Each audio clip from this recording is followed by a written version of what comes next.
ప్రార్థన ఆలోచించడం స్తోత్రాలు చేయడం అందరము స్తోత్ర నిశ్చయంగా ప్రభు తన కార్యం అందరి జీవితంలో దేశంలోనూ ప్రపంచ వ్యాప్తంగా ఉన్న ప్రతి క్రైస్తవుని మనం బద్దపరుస్తుంది తన రాకడ అందరూ సిద్ధపరచాలన్న అందరు ప్రార్థన స్తోత్రాలు చేయడం స్తోత్రాలు తన నీకు వందనాలు మా ప్రార్థన ఆలకించి అలవేళ మాకు జవాబిస్తున్నందుకు నీకు స్తోత్రాలు. నీవు మహిమగలత ప్రభావం పొందమని ఈ వాక్యము ధ్యానిస్తుండగా ప్రభు గల మనస్సు వెనగల మనస్సు గ్రహించగల చివరి మాకు గ్రహించమని యేసునామములో ప్రార్థిస్తున్నాము తండ్రి. ఆమేన్. Thank you. ప్రార్థన చేసిన వందనాలు. మాటలు జాగ్రత్తగా విందాం. ప్రభు యొక్క మాటలు మన ఆత్మకు చాలా ప్రాముఖ్యమైనవి. కొద్ది నిమిషాలు నేను మాటలు 40 minutes అంటే అర్ధగంట నెక్స్ట్ అగో ఓకే రైట్. ప్రభు నామానికి మహిమ కలుగును గాక. ఆమేన్. హల్లెలూయా. మళ్ళా సరైనన్నారండి అందరూ సరైనన్నారండి బాగా ఎదురు వస్తుందా? రైట్ మంచిది. కీర్తన చదువుకున్నటువంటి 89వ కీర్తనలో చిన్న మాటలు మనం ధ్యానం చేద్దాం. సామ్ 89లో వర్స్ 15 15వ చరణము ఇలా ఉన్నది. శృంగదొంగలు ఎరుగు ప్రజలు ధనులు యెహోవా నీ ముఖకాంతిని చూసి వారు నడుచుకుంటున్నారు. మంచిది. ప్రభు స్తోత్రం కలుగును గాక. గడి చెప్తాం. హల్లెలూయా. దేవుని పరిశుద్ధ గ్రంథంలో కొన్ని పండుగలు ఉన్నాయి. పాత నిబంధనలో ప్రాముఖ్యంగా లేవియా కాండం చదువుతూ ఉంటే యూదులను ఉద్దేశించి ప్రభువారు 6 రకాల పండుగలు పెట్టారు. ఎన్ని? 6 రకాల పండుగలు. మనకి బాగా సుపరిచితమైన పండుగ లేదా అనేక సార్లు మన చెవులతో వినే పండుగ ఏంటంటే పస్కా పండుగ. ఏమది? ఇదైతే అందరికి అర్థమైంది.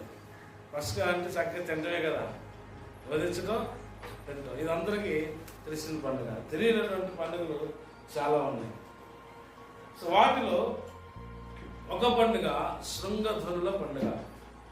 ఏంటిది? శృంగధ్వనుల పండుగ. ఈ పండుగను ఆచరించేటప్పుడు కొన్ని విశిష్టమైన పనులు ఉన్నాయి. ప్రభువారు చెప్తారు. సంఖ్యాకాండము లేవ్యకాండము ఈ రెండు మనము జాగ్రత్తగా ధ్యానం చేస్తే శృంగధ్వనుల గురించి, ఆ పండుగ ఎప్పుడు ఆచరించాలి, ఏ సమయంలో దాన్ని చేయాలి అని ప్రభు మాట్లాడుతుంటారు. రైట్. ఇప్పుడు మనం పండుగ గురించి నేను మాట్లాడలేదు, కానీ అక్కడ రాయబడిన మాట ఏంటంటే శృంగధ్వనులను ఎరిగే ప్రజలు ధన్యులు. దేవుని యొక్క పరిశుద్ధ గ్రంథంలో ధన్యులు అన్న మాట అనేక పర్యాయాలు మారబడింది. ఫర్ ఎగ్జాంపుల్ మాథ్యూ 5లో చూస్తే ధన్యతలు ఉంటాయి కదా. మత్తయి సువార్త 5వ అధ్యాయంలో ధన్యతలు ఉంటాయి. ఆత్మవిషయమై దీనులైన వారు ధన్యులు, దుఃఖపడి వారు ధన్యులు, తర్వాత హృదయ శుద్ధి గలవారు ధన్యులు. ధన్యతలు అంటే అక్కడ ఎదురుగా ఉన్నాయి మన ఎదురుగా. రైట్. ధన్యతలు దాదాపు 9 రకాలు ఉన్నాయి. అంత మాత్రమే కాకుండా మరికొన్ని చోట్ల రాయబడినాయి. ఏముంది అంటే ఎవరి అతిక్రమంలో యెహోవా చేత నిర్దోషి ఎంచబడిన వాడు, ఆత్మలో కపటం లేనివాడు ధన్యుడు. రైట్. ఈ ధన్యుడు అంటే దీవించబడినవాడు. ఎవరంట? దీవించబడిన. బ్లెస్డ్ ఇస్ ద మ్యాన్ అని చాలా మాటలు రాయబడతాయి. రైట్. వాటిలో ఇక్కడ ఒక రాయబడిన మాట ఏంటంటే ఆయన ధ్వని వినే ప్రజలు ధన్యులట. ఎవరు వీళ్ళు? ఆయన ధ్వని వినే ప్రజలు ధన్యులు. ఏం ధ్వని ఇది? ప్రభు వచ్చే సమయానికి లేదా మనం ఆ పండుగ గురించి మాట్లాడుకుంటుంటే ఓవరాల్గా మనము ఇప్పుడు చేయవలసిన ధ్వని ఏంటంటే పరిశుద్ధ గ్రంథంలో కొన్ని ధ్వనుల గురించి ప్రభు చెప్పాడు. ఆ ధ్వనుల్లో ఒకటి ఎరుకో గోళ్ళు కూలేటప్పుడు మరి గట్టిగా కేకలు వేయాలన్నాడు. ఆ శబ్దానికి ఆ గోళ్ళు ఏమైపోతే కూలిపోతాయి. అంటే దేవుని యొక్క ఉద్దేశము మనం ఒక శబ్దము, ఒక కేక వేయాలి ప్రభు వైపుకి. మనము వేసే ప్రతి కేక ప్రభు ఆలకించిన తర్వాత ప్రభు చెప్పే మాట కూడా, అంటే ఆయన ఏదన్నా శబ్దము ఆయన నుంచి ఏదన్నా మాట నోటి నుంచి బయటకు వస్తే ఖచ్చితంగా అది ధ్వనే కదా, ఒక శబ్దం. బాధ చిన్నప్పుడు చదువుకుంటాం, ధ్వని ఎలా పడుతుంది, ధ్వని ఎలా వస్తుంది. How the sound will create, చెప్పండి ఎలా వస్తుంది ధ్వని ఎలా పుడుతుంది? ఓ 6th లో ఒక క్వశ్చన్ ఇది. ఏదైనా వస్తువుని మనము ఒక వస్తువు ఇంకో వస్తువు రాబడినప్పుడు సంథింగ్ ఏదో సింగిల్ ఒక్కటి సౌండ్ ఏమి రాదు. రైట్. ప్రభు యొక్క ఉద్దేశం ఏంటంటే ఆయన మాట్లాడేటప్పుడు మనము కూడా రెస్పాండ్ అవ్వాలట. సహజంగా మనం ఫోన్ మాట్లాడేటప్పుడు హలో చెప్తే the other side also call hello కదా. వన్ సైడ్ కమ్యూనికేషన్ ఎప్పుడు ఉండదు, బోత్ సైడ్ కమ్యూనికేషన్. ఇప్పుడు అవతల హలో చెప్పలేదు వ్యక్తి అంటే ఒకటి కాల్ అన్నా జంప్ అయి ఉండాలి, సిగ్నల్స్ అన్న ప్రాబ్లం అయి ఉండాలి, లేకపోతే మనిషి లేకుండా ఉండాలి. దేవుడు మనతో మాట్లాడుతున్నప్పుడు, ప్రభు మనతో మాట్లాడుతున్నప్పుడు మనం రెస్పాండ్ టు గాడ్. మన యొక్క ఏమన్నా దాన్ని ప్రభువుకి మనము ప్రతిధ్వని చేయాలట. ఏం చేయాలి? ప్రతిధ్వని. ప్రభు ఒక ధ్వని చేసి నీతో మాట్లాడుతూ ఉంటే నువ్వు దానికి ప్రతిధ్వనిగా ప్రభువా నేను ఇక్కడ ఉన్నాను అని ఎస్ఐ అన్నాడు. ఎస్ఐ ఒక ధ్వని విన్నాడు, ఒక స్వరాన్ని విన్నాడు. అదేంటంటే మా కోసం ఎవరు వెళ్తారు, మా నిమిత్తము నేను ఎవరు మమ్మల్ని whom shall I send, who will go for us అని ఎస్ఐ భక్తులు ఒక ధ్వని విన్నప్పుడు ఆ ధ్వనికి రెస్పాండ్గా ఈయన అన్నాడు, ప్రభువా నేనున్నాను ఇక్కడ. హల్లెలూయా. ఏమన్నాడు? లార్డ్ హియర్ ఐ యామ్, నేను ఇక్కడ ఉన్నాను, నన్ను పంపించు. సో ప్రభు ఎప్పుడు కూడా మన గురించి ఆశించేది ఏంటంటే ఆయన మాట్లాడుతున్నప్పుడు మనము కూడా మాట్లాడాలి. సహజంగా మనుషులుగా మనం కూడా అలాగే చేస్తాం. ఇక్కడ రాయబడిన మాట ఏంటంటే ఆయన స్వరము, ఆ ధ్వని వినే ప్రజలు ధన్యులు అంటున్నాడు. అంటే దేవుడు మాట్లాడుతున్నప్పుడు వినగలిగిన చెవులు కలిగిన ప్రజలు ఎవరంటే వాళ్ళు ధన్యులు. అంటే యేసుప్రభువు వారు భూలోకంలో ఉన్నంతకాలం వారు చెప్పిన మంచి మాట ఏంటంటే చెవి గలవాడు ఆత్మ చెప్పే సంగతులు మాట్లాడలేదు గట్టిగా వినుగాక. ఏమన్నాడట? చెవి గలవాడు ఆత్మ చెప్పు సంగతులు వినుగాక. అంటే వినేవారు లేదా? వెంటనే పరిస్థితులు సొంతగా అంటారు, మాకు చెవులే ఒకనావా, మాకు శివుడా అన్నాడు ఆయన. అయ్యా మీకు శివుడే నేను చెప్పట్లేదు, మీకు చెవులు లేవని కూడా చెప్పట్లేదు. కానీ నేను చెప్పే మాటలు ఆత్మయు జీవమును అయ్యలవి. చెప్పండి, దేవుడి మాటలంట ఆత్మయు, my words are spirit and life. 8:48 చాలు అంటాడు. ఓకే, ఆ మాటలు ఆత్మయు జీవమును అయ్యున్నవి. ఇవి వినగల చెవులు అంటే అర్థం ఏంటంటే అందరూ వింటున్నారు కానీ వాటిని ఇన్వర్ట్ చేసుకోలేకపోతున్నారు, తీసుకోలేకపోతున్నారు. నాట్ ఎప్పుడు యాక్సెప్ట్ ద జీసస్ వర్డ్. ప్రభువారి మాటలు వాళ్ళు అంగీకరించలేకపోతున్నారు. చెవి గలవాడు వినుగాక అర్థం ఏంటంటే వీడు ఎవడైతే అంగీకరిస్తాడో వాడు వింటేనే వాటికి అవి ఉపయోగిస్తారు. చాలాసార్లు ఇప్పుడు మనకి గవర్నమెంట్ హైకోర్టు ఒక తీర్పు ఇచ్చింది. ఇప్పుడు ఖచ్చితంగా విజయవాడంతా కంపల్సరీగా హెల్మెట్ పెట్టాలి తెలుసా. లేకపోతే 11:30 అక్కడే బయట రాసి నీ చేతిలో హెల్మెట్ మళ్ళీ పక్కన పెడతారు. నీకు ఇంట్లో ఉందన్న విన్నాడు.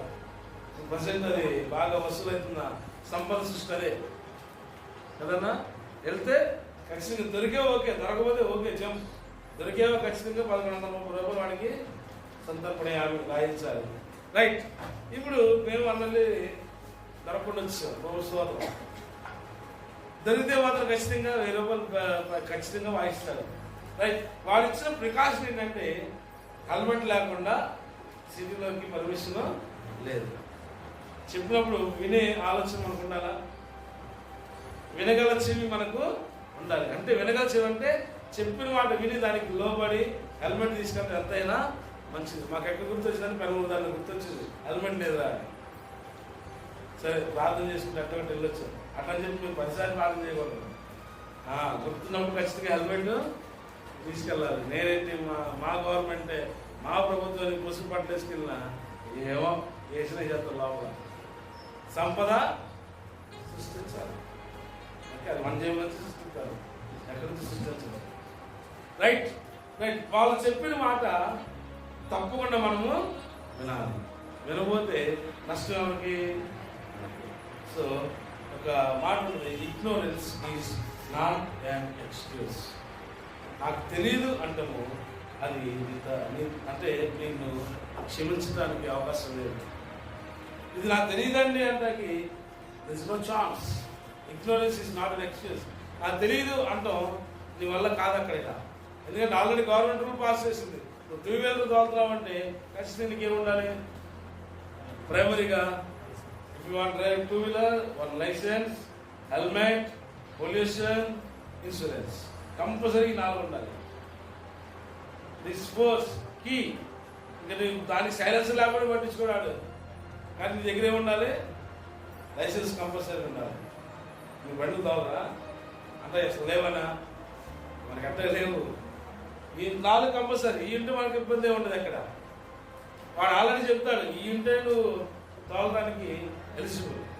అవి లేకుండా మనం డ్రైవ్ చేస్తాం సమ్ టైమ్స్. అయినా సరే ఇల్లు వస్తున్నాం కదా అని అనుకుంటే సరిపోదు. అక్కడ కొన్ని సార్లు అలాంటి పరిస్థితులు మనము ఇరుక్కుపోతాం. ఇశ్రాయేలు ప్రజలు వారు ప్రయాణం అవుతున్నప్పుడు ప్రభు మాట వింటానే ఉన్నారు. కొన్నిసార్లు ఏమైందంటే వారు పెడచెవులు పెట్టడం ప్రారంభించారు. ఆయన మాట్లాడే మాటను వినకుండా దే ఆర్ బికమింగ్ ఇగ్నోరెన్స్. మన దేవుడే కదా, మనల్ని ఏం చేస్తాడు, ఏమైతేనే వెళ్ళిపోతే అని ఆ ప్రత్యేకమైన ఒక పొజిషన్లో రాగానే ఏమైపోతుందంటే మరలా శత్రువు చేతికి అప్పగించబడిపోతున్నారు. సో ప్రభువు మాట్లాడుతున్నప్పుడు వినగల చెవులు మనకు ఉండాలి.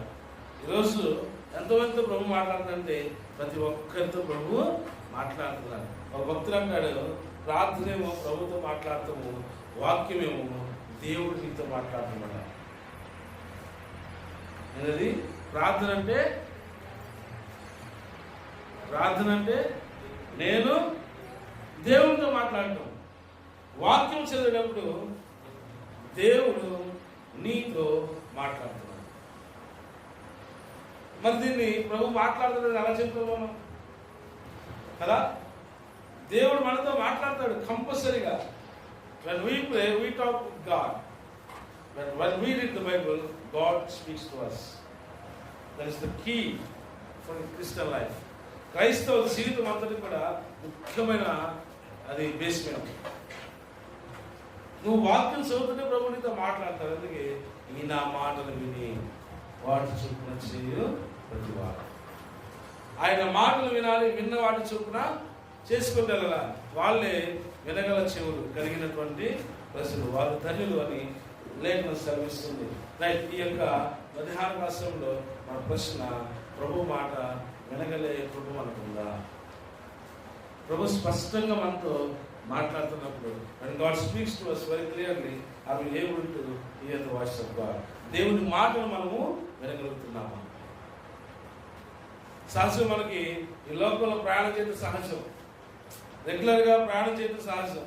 సో హెల్మెట్ యొక్క విశిష్టత, ప్రయారిటీ, ప్రాముఖ్యత ఎప్పుడు తెలుస్తుందంటే ఏదైనా యాక్సిడెంట్ అయ్యి ఎదుటి వాడికి తల పగిలినప్పుడు అమ్మో అందుకని ఏం పెట్టుకోవాలి, హెల్మెట్ పెట్టాలి. అప్పుడు అర్థమవుతుంది. అప్పుడు వరకు చెప్పినా వాడికి అర్థం కాదు. ఏదైనా జరిగినప్పుడే అమ్మ అందుకే చెప్పినా వెళ్ళలేదు కాబట్టి ఇలా అయిపోయాడు రాయుడు అంటారు చాలామంది. కానీ దేవుని మాట కూడా మనకి మాట్లాడుతున్నప్పుడు వినగల మనస్సు మనకు కలిగి ఉండాలి. ఆమేన్. హల్లెలూయా. చాలా మంచిది మనకి. మన ప్రతి జీవితంలో ప్రతి వ్యక్తికి అది ఏదైనా ప్రతి విషయంలో ప్రభు మనతో మాట్లాడుతుంటాడు. ఆ మాటను వాక్య రూపంలో మనతో మాట్లాడవచ్చు.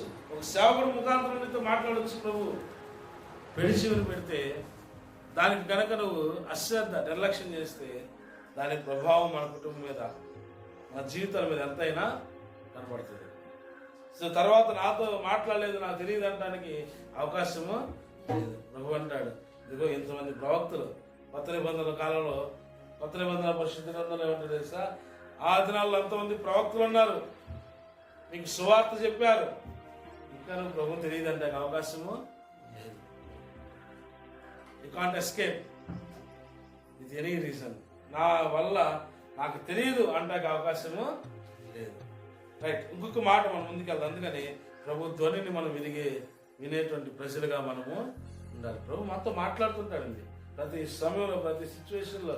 ఒక భక్తుడు ఏమిటంటే ప్రభు మాట్లాడటానికి అనేక మార్గాలు ఉన్నాయి. వాటిలో బేసిక్గా మనము దేవుని వాక్యం ద్వారా ప్రభు మనతో మాట్లాడతాడు. నెంబర్ 1 ఎలాగా? దేవుని వాక్యం ద్వారా. నెంబర్ 2 ఆయన స్వరము ద్వారా మాట్లాడతాడు. 3వది నీకున్న పరిస్థితుల ద్వారా ప్రభు నీతో మాట్లాడుతుంటాడు. Situation will speak to us. దేవుని చిత్తం ఏంటి, నీ పరిస్థితి ఏంటి, ఆ పరిస్థితి బట్టి ప్రభు మాట్లాడుతుంటాడు. 4వదిగా చెప్పాలంటే నీలో నుంచి నీ స్వరం ప్రభు వినిపిస్తుంటాడు. తప్పు అంటే ఇది ఖచ్చితంగా తప్పు, ఇది కాదు అంటే ఖచ్చితంగా కాదు. దాన్ని మనస్సాక్షి అంటాం. సో వీటన్నిటి ద్వారా ప్రభు మనతో మాట్లాడుతున్నప్పుడు మరి మనం వినగల చెవి మనకి ఉండాలి. దీన్ని అర్థం చేసుకునే కృప మనలో ఉండాలి. అప్పుడే ప్రభు మనల్ని ధన్యుడు అని పిలుస్తాడు. ఇంకొక మాట అక్కడ ఉంది, అదేంటంటే యెహోవా నీ ముఖకాంతిని చూచి వారు నడుచుకొస్తున్నారు. నిజమే, ప్రభు యొక్క ముఖకాంతిలో ఏముంది అక్కడ? ఆయన ప్రభు వైపు చూస్తూ నడుచుకున్నాడట. దేవుని స్వరం విన్న తర్వాత, హలో, ప్రభు వైపు ప్రభు స్వరం విన్న తర్వాత ఇక మనము ఇష్టం వచ్చిన మార్గంలో నడవలేము. ప్రభు కౌంటెనెన్స్ మాత్రం మనం చూస్తాం. దేవుని యొక్క ఫేస్, ఆయన వచ్చే గ్లోరీ, ఆయన యొక్క మహిమను చూస్తానే మన జీవితం అంతా ముందుకి వెళ్ళిపోతుంది. ఆయన ముఖంలో ఏముంది? ఆయన ముఖానికి ఏముంది? రైట్, ఒక 2 మాటలు 2 వచనాలు చదువుతాం. ముందుగా సంఖ్యాకాండం 6వ అధ్యాయం, numbers chapter 6. Book of numbers chapter 6, సంఖ్యాకాండము 6వ అధ్యాయం, verse 26, 25 నుంచి. యెహోవా నీకు తన సన్నిధిని ప్రకాశింపజేసి, ఆమేన్. నెక్స్ట్, యెహోవా నీ మీద ఉదయింపజేసి చాలు.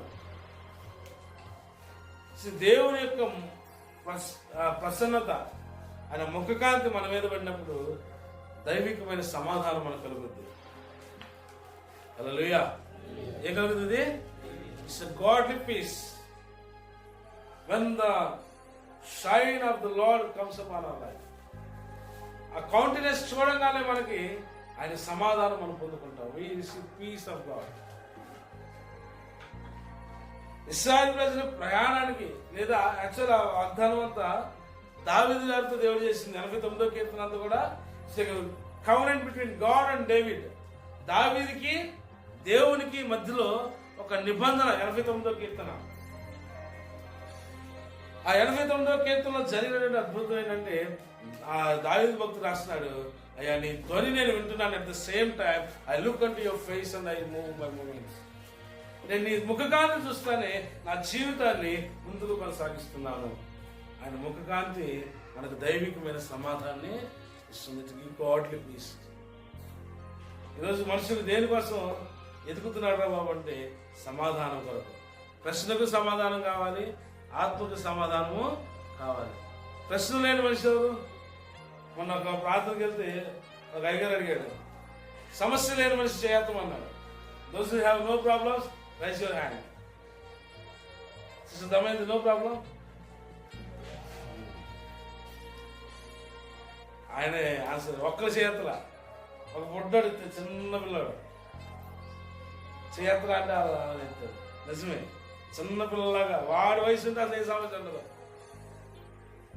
ఎందుకంటే వాడికి ఏది కావాలన్నా వాళ్ళ నానే చూసుకుంటాడు.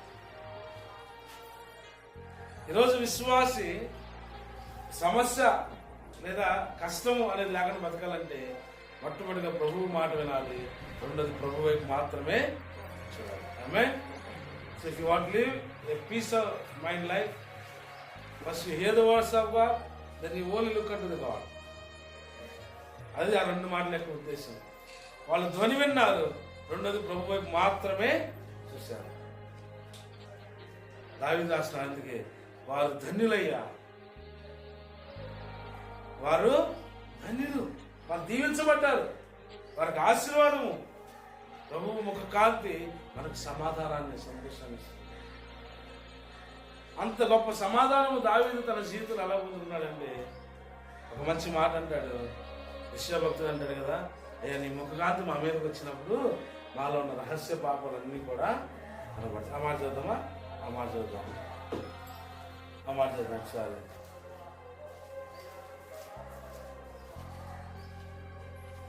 కీర్తన 90 కీర్తన మోషే భక్తుడు ఈ మాట అంటాడు.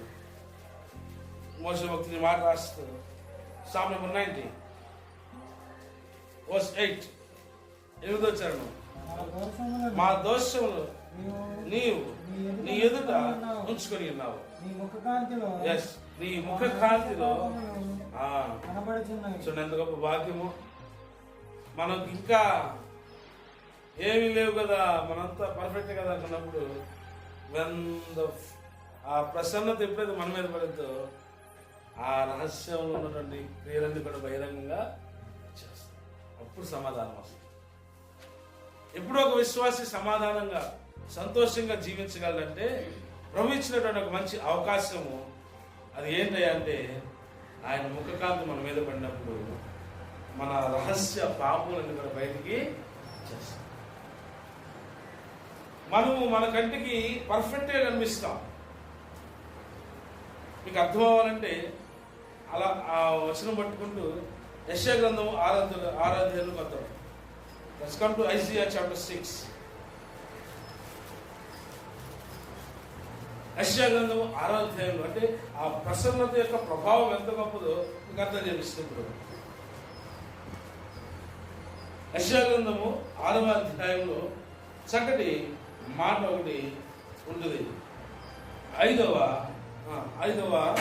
చరణం 5వ ఓకే. నేను అపవిత్రమైన పెదవులు గలవాడను, అపవిత్రమైన పెదవులు గల చెడుల మధ్య నివసించేవాడు. నేను నశించింది, రాజును సైన్యములకు అధిపతి యెహోవాను నేను కన్నులారా చూస్తున్నానుకుంటుని. చూడండి, యెషయా గారి గురించి మనం మాట్లాడాలంటే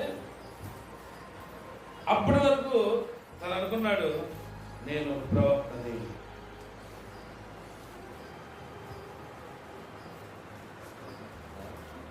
చెప్పండి,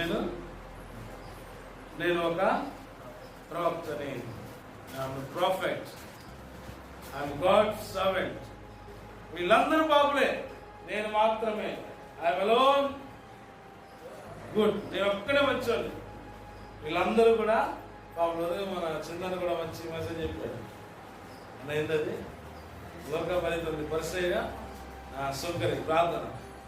మందిరానికి వెళ్ళక పరిచయం అనుకుంటాడట, నేనే మంచివాడిని, నేనే కనీసం మా గురించి ప్రార్థించాలని తెలుస్తుంది. రైట్, భక్తి అలా ఉండకూడదు. ఇప్పుడు మనం మంచి వాళ్ళము, నిజమే ప్రభు రక్తం చేత కడుగబడినటువంటి వాళ్ళము అయినప్పటికీ ఎప్పుడు కూడా గుర్తుపెట్టుకోవాలి, ప్రభు మనకు సహాయం చేయకపోతే మనము నిస్సహాయమే. హల్లెలూయా. రైట్, ఇప్పుడు యెషయా భక్తుడు అలాంటి పరిస్థితి ఉన్నప్పుడు ప్రభువు తనకి తన యొక్క నిజమైన పరిస్థితిని చూపిస్తున్నాడు. అప్పటి వరకు ప్రవచించిన వాడు చక్కగా ప్రజల మధ్య ఉండి దేవుని మాటలు చెప్పినటువంటి వ్యక్తి ఈ మాట అంటాడు, అయ్యో నేను అపవిత్రమైన పెదవులను కలిగిన వాడు. నాకు చుట్టూ జనులు ఎలాంటి వారంటే అపవిత్రముగా బ్రతుకుతున్న జనులు. ఒకవేళ వాళ్ళంటే కాదు, ఆ అపవిత్రత నాలో కూడా ఉంది. సో ప్రభు యొక్క ముఖకాంతి ఏం చేస్తుందంటే మనలో ఉన్నటువంటి రహస్యముగా దాక్కున్న అవి బయటికి, మన కంటికి కనబడినటువంటి కార్యాలను బయటికి తీసుకొస్తుంది. ఈ యొక్క మధ్యాహ్నకాలంలో చెప్పాల్సిన మాట ఏంటంటే, దేవుని స్వరము వింటున్నప్పుడు దేవుడు మాట్లాడతాడు. కానీ ఎప్పుడైతే ఆయన సన్నిధి కాంతి నీ మీద ప్రకాశిస్తుందో మనము ఎలాంటి వారము మనకు ప్రభు చూపిస్తాడు. హల్లెలూయా. అందుకని ఎప్పుడు కూడా మనము ప్రభా నీ సన్నిధి కాంతి మేము ఎప్పుడు కూడా చూడాలి. యెషయా భక్తులు మోషే కోరుకున్నది ప్రభువుని చూడాలి. ఎవరు చూడాలి? ప్రభువుని చూడాలి. ఒక ఎమ్మెల్యే గారినో, ఒక జగన్ గారినో, సీఎం గారినో వీళ్ళని చూస్తే ఏమొస్తుంది? ఆయన వస్తున్నారంటే, ఒక సెలబ్రిటీ వస్తున్నారంటే పరిగెడతాం మనం. Jesus is the best celebrity మనకి. ఆయన చూస్తే ఇంకా ఎంత సంతోషించాలి. మోషే అడుగుతారు, అయ్యా నిన్ను చూడాలి. ఓకే, సంతోషమే. మళ్ళీ అడుగుతారు, ప్రభా శిష్యులు అడుగుతారు, తండ్రిని మాకు చూపించు. ప్రభువుని చూడాలని ఆశ కలిగితే ప్రభువుని చూసిన తర్వాత మన జీవితమే మారిపోతుంది. హల్లెలూయా. ఆయన ముఖ కాంతి వన్స్ ఆయన యొక్క shine come up in our life, మన జీవితం మీదకి ఆయన ప్రకాశము మన మీదకి వస్తే మన టోటల్ డిప్రావిటీ పోతుంది. మొత్తం ప్రతి పరిస్థితి మారిపోతుంది. సమస్త దుష్టత్వం నుంచి మనం విడిపించబడతాం. అప్పుడు సమాధానమైన దీవెన మన కుటుంబాల మీదకి కలుగుతుంది. ప్రభు యొక్క సన్నిధి మన మీదకి వస్తే మనం రక్షించబడతాం. మనం ఏమైతాం? ఆయన ముఖకాంతి మన మీద ప్రకాశింపజేసినప్పుడు ఒక రెండు మాటలు చదువుతాం. ఒకటి 44వ కీర్తన 3వ వచనం, Psalm 44 44వ కీర్తన 3వ మాట 3వ వచనం, Psalm 44:3 it says, వారు తమ ఖడ్గము చేత దేశము స్వాధీనపరచడం లేదు, వారి బాహు వారికి జయమేయలేదు. నీవు వారిని కటాక్షించితివి కనుక నీ దక్షిణ హస్తమే, నీ బాహువే, నీ బాహువే, నీ ముఖకాంతి వారికి. ఆయన యొక్క ముఖ కాంతి, ఆయన యొక్క వెలుగు మనకి విజయాన్ని దయచేస్తుంది. ఆయన ఖడ్గం కాదు, వారు ఖడ్గాన్ని నమ్ముకున్నారు, ఓడిపోయారు. అందుకంటాడు, వారి బాహు వారికి విజయం ఇవ్వలేదు, వారిలో ఉన్న సామర్థ్యము వారికి జయాన్ని దయచేయలేదు. కానీ దేవా నీ యొక్క వెలుగు, నీ ముఖ కాంతి వారి మీద ప్రకాశించిందో లేదో వారి విజయాన్ని పొందుకున్నారు. ప్రభుకి స్తోత్రం. హల్లెలూయా. లైఫ్ యొక్క సక్సెస్ ప్రభు దగ్గర మాత్రం ఉన్నది. నీ జీవితానికి కావాల్సిన విజయము it's only with God possible. ప్రభు మాత్రమే మనకు విజయాన్ని దయచేయగలరు. చాలా మంది సక్సెస్ అవ్వాలని ఎన్నో బిజినెస్ చేస్తుంటారు, ఫెయిల్యూర్ అయిపోతుంటారు. నేను ఒక వీడియో షార్ట్స్ వచ్చి చూస్తుంటారు, సార్ న్యూస్లో కూడా చెప్పారు. వాళ్ళు సక్సెస్ అవ్వాలని బిజినెస్ ప్రారంభించారు. ఎన్ని బిజినెస్ పెట్టినా సక్సెస్ కాకపోగా అప్పుడు బాగా చెవులు చనిపోయారు. సక్సెస్ మన చేతిలో రాదు ఎప్పుడు. అది ఇట్స్ ఓన్లీ విత్ గాడ్. దేవుడితో మనం ఉంటే, ఆయన ముఖకాంతి మన మీద ఉంటే నీ జీవితానికి విజయాన్ని ప్రభు దయచేస్తాడు.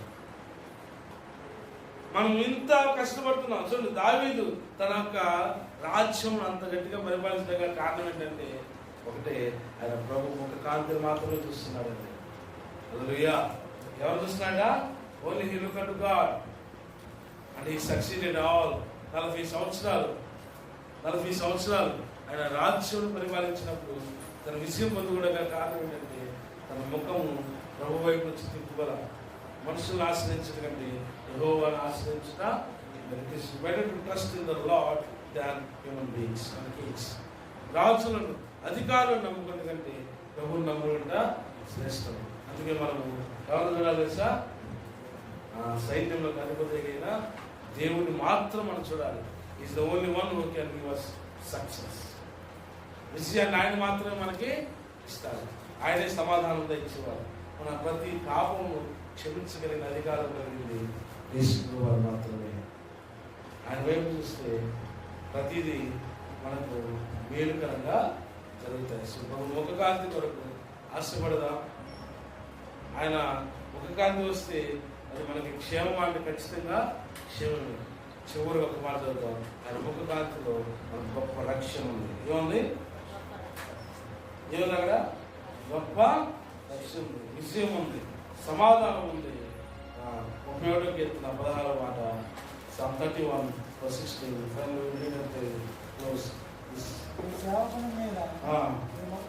ప్రకాశింపచేయము, రక్షింపుము. ఆయన ముఖకాంతి మన మీద ప్రకాశింపచేయడానికి నీవు నేను రక్షణ పొందుతాను, విజయం పొందుకుంటాం, సమాధానం అందిస్తాం. దేవుని యొక్క 80వ కీర్తన 19వ చరణం 80వ కీర్తన 19వ మాటలో కూడా అదే మాట ఉంది. యెహోవా సైన్యములకు అధిపతులకు దేవా, చెరలో నుండి మమ్మ రక్షింపుము, మేము రక్షణ పొందినట్లు నీ ముఖ కాంతి ప్రకాశించు. అవును, మనం రక్షణ పొందడానికి కూడా ఆయన ముఖ కాంతి, ఆయన ప్రభావం, ఆయన యొక్క వెలుగు మన జీవితానికి ఎంతైనా వస్తుంది. ఆయన వెలుగు వస్తేనే మన రహస్యభావం బయటకు వస్తుంది. ఆయన వెలుగు ముఖకాంతి మన మీద పడితేనే రక్షణ పొందుకుంటాం, విషయం పొందుకుంటాం, సమాధానం పొందుకుంటాం. ప్రభు వైపు చూస్తూ మన ప్రయాణం ముందుకు కొనసాగుతాం. ఎల్లవేళ ప్రభు మనం దీవించి కనిపించుగాక. ఆయన ముఖకాంతి వైపు మనం చూస్తూ ముందుకు కొనసాగుతాం. అటు పొద్దుగా మనకు దయచేయగాక. ప్రార్థన చేసుకుందాం. Lord, help us to look at your face, Lord. Help us to receive your kindness, mercy and blessings upon our life, Lord. Help us. ప్రభు మాకు సహాయం చేయండి. నీ ముఖకాంతి మేము చూడాలంటే నీ స్వరము వినగాలి, నీ ధ్వని మేము వినాలి, నీ వైపు నేను చూడాలి. వినగల చెవులు మనం తెచ్చి కెన్ హియర్ యువర్ వాయిస్. నీ చెవులు ఆయన నీ స్వరము వినగల చెవులు మాకు దయచేయం ప్రభు. చెవులు గలవాడు ఆత్మ చెప్పు సంగతులు వినగాకని దేవాన్ని లేఖనం సెలవిస్తుంది. ప్రభు ఆ యొక్క మధ్యాహ్న కాల సమయంలో తండ్రి మేము ప్రార్థన చేస్తుందిగా మీ కార్యాలు జరిగించబడుచున్నా మా జీవితానికి విజయం ఇచ్చేది ప్రభు నీవు మాత్రమే. నీ ముఖ కాంతియే ప్రభు మాకు సమాధానం ఇస్తుంది, ఒకటి మనకి రక్షణ ఇస్తుంది.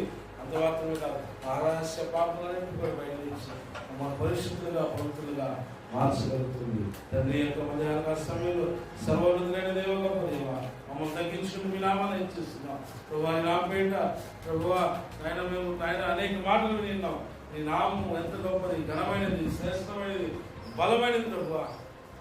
మీ నామం పెట్టి మేము ప్రార్థిస్తున్నాము తండ్రి. నీ ముఖం వైపు చూసి ఇచ్చిన ప్రభు, నీ ముఖ కాంతిలో ఆయన మాకు విజయము, సమాధానము, ఆయన మాకు పాపము క్షమాపణ, అది రక్షణ సమస్తము దొరుకుతాయి. కుటుంబాన్ని దర్శించండి, మా వ్యక్తిగత జీవితాలను దర్శించండి. ఈ ప్రభావం నీ సన్నిధి మా పైన కుటుంబాలు ముందుగా ప్రార్థిస్తున్నాము. నీ చిత్తాన్ని మమ్మల్ని అభివృద్ధి ప్రార్థిస్తున్నాము. నా పైన చేసుకున్న బిడ్డల కుటుంబాలను నా పైన వాక్యం ఉన్న కొద్ది బిడ్డలను తీర్చమని తండ్రి రాబిడ్డ జ్ఞాపకం చేసుకున్న అపవాది తీర్చేందుకు దృష్టిని ఆలోచించేందుకు బంధించబడి అయా ఇంకా బంధకాలు పడి ఉండి నిరీక్షణ లేని వారుగా బిడ్డలున్నట్లయితే అటు వారిని ఆయన నిర్దేశించండి. ఈ ప్రకాశము ఆయన వారిని ఉదయింపచేయమని ప్రార్థన చేస్తున్నాము. నీవే సహాయం చేయనా ప్రభు, నీవే గొప్ప కార్యాలు చేయనా తండ్రి. నీ వైపు చూసి నాయన ధైర్యము, భాగ్యం మాకు దయచేయండి. నేను సేవించేవారు ధన్యులు నాయన. నీ వైపు చూస్తూ నాయన నీవు కేవలము నీ ముఖకాంతి కొరకు వేచిన ప్రతి ఒక్కరిని దీవించి ఆశీర్వదించండి. నీ స్వరం నీ మాటలో పడడానికి దాన్ని సిద్ధపడే ప్రతి హృదయాన్ని దర్శించండి. నీ మాట పిలిచినగా ప్రభు వారిలో కార్యసిద్ధి కలుగ చేయమని ప్రార్థన చేస్తున్నాను. మీ నామపడి విజయం వారికి దయచే ప్రభా, మీ నామపడి సమాధాన కుటుంబాలకు దయచే ప్రభా, మీ నామపడి రక్షణ దయచేది అందరికీ. నీ నామపడి వారు ప్రార్థిస్తుండగా నీ ముఖకాంతిని వారిపై ప్రకాశింపజేసి సమస్త పాపమును, దోషమును క్షమించమని ప్రార్థన చేస్తున్నాం ప్రభా. ప్రభు చూపండి, బలపరచండి, ఈ కార్యము జరిగించమని యేసు నామమున ప్రార్థిస్తున్నాము. ఆమేన్.